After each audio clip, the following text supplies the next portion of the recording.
आदिलक्ष्मीं जगन्मातरं भावये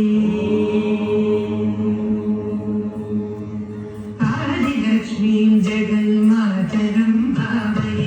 आद्यन्तरहितम् अनन्तलक्ष्मीं सदा आद्यन्तरहितम् अनन्तलक्ष्मीं सदा आदिलक्ष्मीं जगन्मातरं भावये